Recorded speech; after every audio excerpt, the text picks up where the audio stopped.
Welcome back to Words of Wokism. This is number 34. I think it's time we talk about the word unburdened. Don't you? I think it's timely. The presumptive nominee for the Democratic Party uses this word a lot, usually in conjunction with what can be. Unburdened by what has been. I'm sure you've seen the videos going around. What can be unburdened by what has been. And I've watched one of those videos, 4 straight minutes of what can be unburdened by what has been. Different hand gestures, but it's always like this. We're reaching up to what can be, to grasp it. It's just right there, guys. Unburdened by what has been. It's behind us. In the past. The past is bad. It's a burden. It's holding us back. Our past is holding us back, America. Our past. What is it in our past that's holding us back? She's never specific. And it would be tempting to just assume. Well, of course she's talking about racism, right? I mean, we're burdened by what could be unburdened by racism.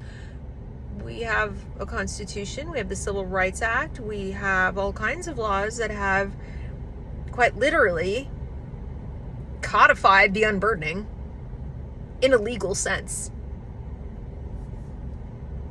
Is that really what's holding us back?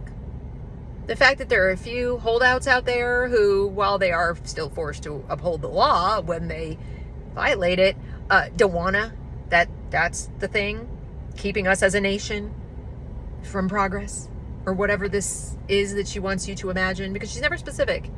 What can be? I think she's not specific on purpose, because what she would like you, the listening audience, to do in whatever context she delivers this speech, so wherever she happens to be, she wants that audience to project into the imaginary bubble of what can be their hopes, their wishes, their dreams, the vision of the future for themselves, for the country, whatever it is. But she's not going to spell that out, because then she'd have to answer for how she'd give it to you. How she, in a position of executive stewardship, limited by something that has been. Do you know what it is? The Constitution. Remember that thing she swore to uphold, right? Preserve, protect, defend, that thing. Yeah. So that has been for almost 250 years. But whatever this is that you want, whatever it is, just imagine what could be.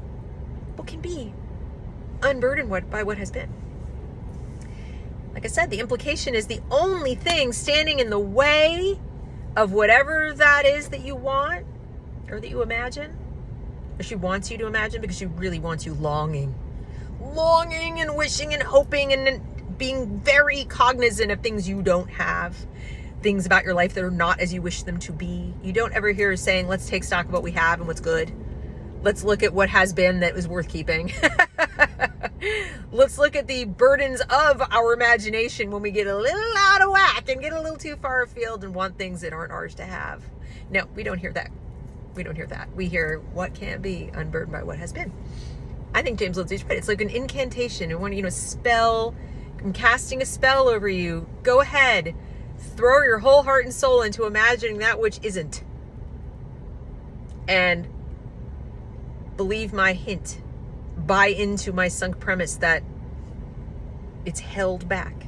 It's burdened. It's weighed down by what has been. But what actually burdens her, or anybody in a position of power, when it comes to fulfilling your little fantasy? What would that be? Well, it's that Constitution. That thing that has been puts limits on her and the executive branch. Not enough. Obviously, I mean, it's grown. Its power has grown. It's like an imperial presidency since at least Wilson. I mean, it's insane. It's not anything the founders imagined. But it's just gotten bigger and bigger, and the reach is farther. And she's still saying, imagine what can be unburdened by what has been. What else would you like to, what other burdens would you like to relieve yourself of, ma'am? You know, we know what she and Joe and everybody else in the Democrat Party had to say about the Supreme Court decisions recently. They want to stack the court. They want to put term limits. They want to impeach court members. They don't want limitations on their power. So the burden they are talking about, that she is talking about, is no less than the Constitution itself. That's what has been. That Constitution does put a burden on the government. By necessity, that's its job. It's not a bad thing. But she would like to get you into the headspace where, if not for those pesky burdens, imagine what we could have. Because nothing else, if you really stop and think about it, nothing else is really burdening anybody but government itself.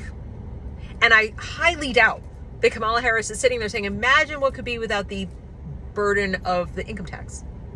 Imagine what could be without the burden of Social Security tax. Imagine what could be without the government listening to your every move and surveilling everything that you do. Imagine what could be if there was no Department of Education and teachers unions. Imagine what could be if we were unburdened by all the stuff I just listed. Those have all been. All of those things have been. Do you really think that the presumptive Democratic nominee is talking about unburdening the country from that? How about our monetary policy? How about our completely insane foreign policy?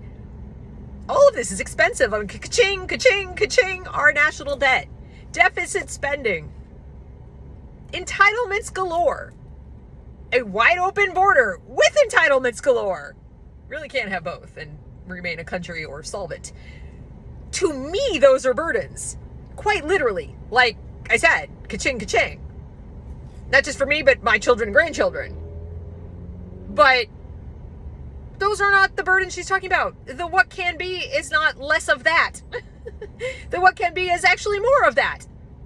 More of that.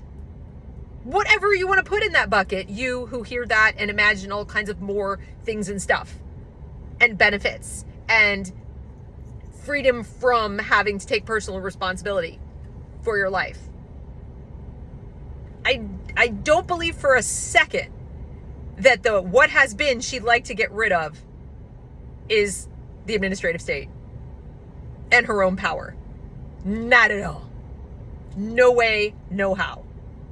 The thing she wants to be unburdened by, and every Democrat politician and many Republicans, let's face it, yeah, pretty much, is the Constitution. That pesky Constitution burdening and weighing down those politicians. We first heard it explicitly from Barack Obama, who said it was a doctrine of negative rights. What he meant by that was, we, the government, don't have the authority to do all the things for the people that we want to do. That what can be, can't be because of the Constitution. Of course, the what can be is an illusion. It's a fantasy. Even if you did shred the Constitution, there's only so long producers are going to allow you to just steal. There's only so long that law-abiding citizens are going to allow criminals to run ramshot all over the country. There's only so long you can just trample people's rights before they get good and damn and sick of it. I realize it's longer than I had hoped, as I saw during the COVID lockdowns.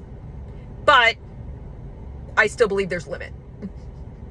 So I just thought I would explore this with you a little today, because you're probably going to hear it again, although I think now that it's been made fun of, she'll probably rephrase it a little bit. But I highly doubt she's going to come right out and say, if only it weren't for that pesky Constitution. It's so outdated, that thing that has been, you know, we need to get rid of the old. Oh, wait, that sounds like Mao. We need to start over from zero. Oh, that sounds like Pol Pot. We need to give me all the power. Oh, wait, that sounds like Hitler and Stalin. Oopsie.